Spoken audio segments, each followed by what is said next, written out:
Yo, what is up guys? Today we're doing a full card prediction for Titan FC 66 Assis versus Holloway.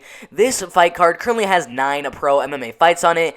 Obviously in the main event we have Bruno Assis taking on Jeremy Holloway. It is a middleweight main event. In the co-main event we have Kayla Harrison undefeated at 8-0. She is currently the 18th best featherweight fighter in the world, taking on Josette Cotton at women's lightweight. That should be an interesting move up in the divisions. And then we have a flyweight fight between Juan Puerta and Joe Penifiel.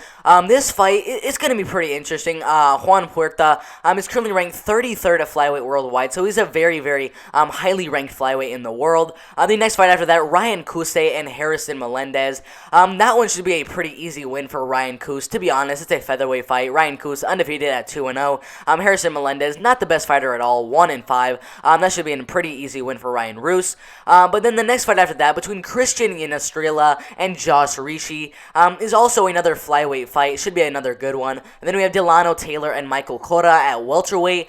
And then we have Denzel Freeman and Terrence Hodges at heavyweight. Should be a very good one there. And then we have Royberth Echeverria versus John Arce at flyweight. There's a lot of flyweight fights on this card, and so is the first fight of the night between Gustavo Villamil and Keanu Moyer, which is another flyweight fight. This should be a very, very good fight card.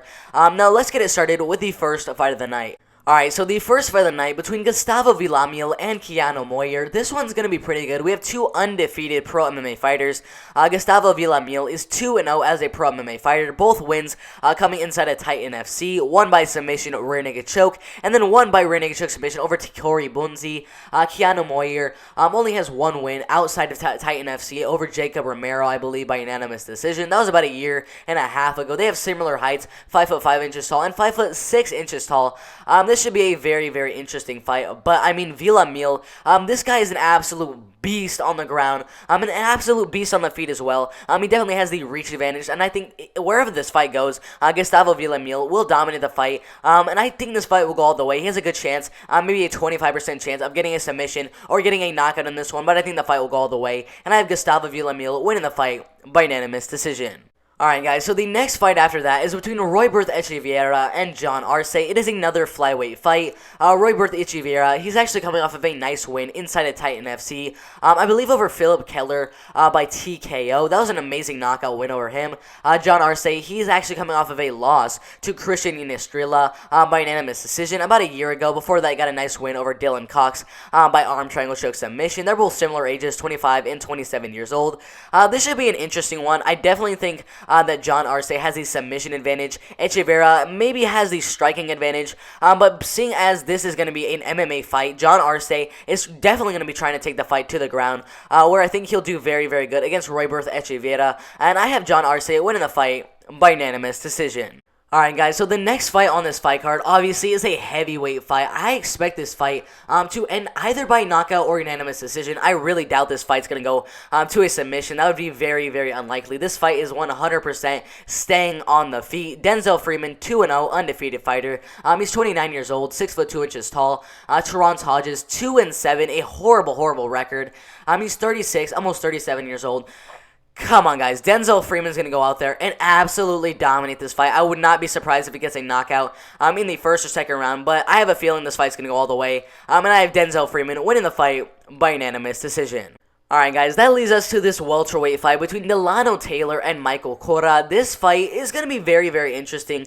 Delano Taylor only has one loss in his pro MMA career, I believe to Roman Faraldo about a year and a half ago. Since then, he's looked much, much better, as he got 2 wins over Hector Lozabo by knockout, and then a win inside of Titan FC over Michael Lilly by rear naked choke submission. Michael Cotto, on the other hand, just coming off of a nice win over Roberto Davis by TKO. Before that, he was on a 3-fight losing streak inside of Titan FC and the Contender Series with losses to Sydney Outlaw by unanimous decision, Rico Farrington by split decision, and then Uros Jurisic by unanimous decision. And I mean, both of these fighters are definitely going to want to keep the fight on the feet. None of them really have good submission skills. They're both primarily kickboxers, Muay Thai fighters, and then boxers, obviously. But I definitely think this fight's going to stay on the feet. And Delano Taylor, he's looked very, very good in his last two fights. His last win was actually by rear naked choke submission over Michael Lilly. But I don't think this one will be a submission for either fighter. I think this fight's going to go all the way. There's a chance we see a knockout on this one, but just like the other fights on this fight card, I think the fight goes all the way. And I have Delano Tomorrow Taylor winning the fight by unanimous decision. Alright guys, so the next fight is a flyweight fight between Christian Estrella and Josh Ricci. This one should be very, very interesting. They're both actually coming off of a loss. Christian just lost, I believe, to Cruz by knockout about 3 months ago. Josh Ricci just lost to Donnie Balou by submission, Darce choke. And they're both looking to come back with a nice win here. And I do think both of these fighters are very, very even on the feet. But once the fight hits the ground, Christian Estrella, he's going to dominate the fight for the whole 3 rounds. If he gets the fight to the ground, he's going to dominate, no questions asked. He may even get a submission in this one, but I'm not very confident that he'll get one on Ricci, who has very, very good submission defense, even though in his last fight he did lose by Darce choke to Donnie Balou. But still, I don't think a submission is going to happen for Christian in this one. I think the fight will go all the way, and I have Christian Estrella winning the fight by unanimous decision. Alright guys, so this next prediction is going to be very, very easy. I already said it at the intro of this video. Ryan Cruz versus Harrison Melendez. Ryan Cruz, 2-0. Undefeated as a pro MMA fighter. He's got a TKO win over Messias Urena and a nice TKO win over Ernest Walls. Just in the last 3 months alone, Harrison Melendez, he's 1-5. His only win coming to Jeffrey Mendez, who absolutely sucks, and that was about 3 years ago. Since then, he's got 2 losses to Moises Perez and I believe Muhammad Jan Naimov, who we just saw recently get inside the UFC. He lost that one by knockout.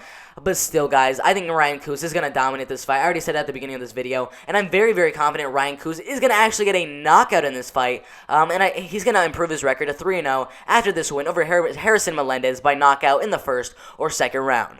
Alright guys, that leads to the 4th flyweight fight of the night between Juan Puerta and Joe Panifiel. I'm going to say it as it is right now. Juan Puerta, this dude is an absolute beast on the ground. You look at this man's record, 20-6. This guy has been fighting forever. I mean, he's been fighting as a flyweight since 2011. That's where most of his losses came in. But ever since 2017, he has just been on a tear. He got a first-round armbar, unanimous decision win, 3rd round flying knee, 3rd round Darce choke, unanimous decision, armbar submission win, 2nd round submission win over Nate Williams, and then most recently a unanimous decision win.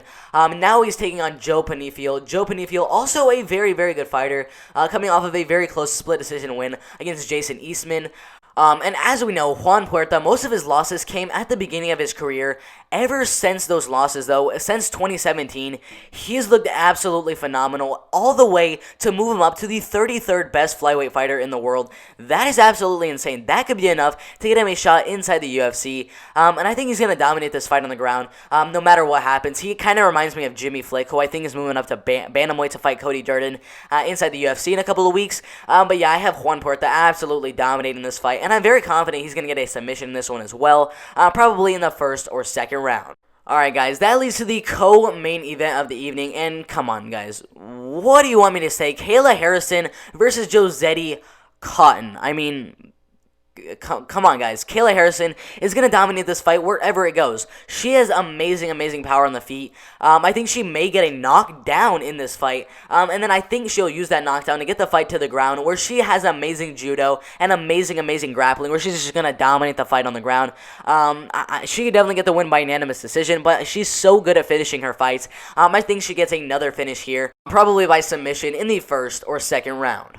Alright guys, that leads to the main event of the evening. We have a pretty good middleweight fight in this main event. Bruno Assis, 9-5. He's actually coming off of 2 losses here. Against Aaron Jeffrey by knockout, and I believe Daniel Pereira by TKO. Before that, he was on a nice little up and down little streak with wins over Rustam Chisev and Douglas Carvalho by submission. Jeremy Holloway is also coming off of a loss here, I believe to Chaos Williams, who we all saw just do very good inside the UFC. I believe he's set to fight Michel Pereira inside the UFC, but Jeremy Holloway, that was his last loss to a UFC caliber fighter about a year ago. Before that, he got 2 wins over Junior Asuncao and Mark Stevens by split decision. I mean, there's a huge age advantage for Bruno Assis in this one. I see he's 28.5 years old. Jeremy Holloway, 36 years old, so definite age advantage. Bruno Assis also has the height and reach advantage, as he is 6'3" tall and has a 77-inch reach. But I mean, Jeremy Holloway, he is an absolute beast on the feet. he can knock you out at any point in this fight. Do I think there's going to be a knockout in this one? It is only a 3-round fight, I believe. So I don't really think there's going to be a knockout in this one because it's not that long of a fight. It's just a normal 3 rounds. I think Jeremy Holloway is going to dominate the fight on the feet, and I think he'll get the win by unanimous decision. Alright guys, thank you guys for watching that video. If you liked the video, make sure to like the video and hit that subscribe button and turn on post notifications so you don't miss the absolute best MMA content out there. It's been a very, very fun video. Put who you guys think is going to win in the main and co-main event on this fight card in the comment section below. It's been a fun video. I'm out of here.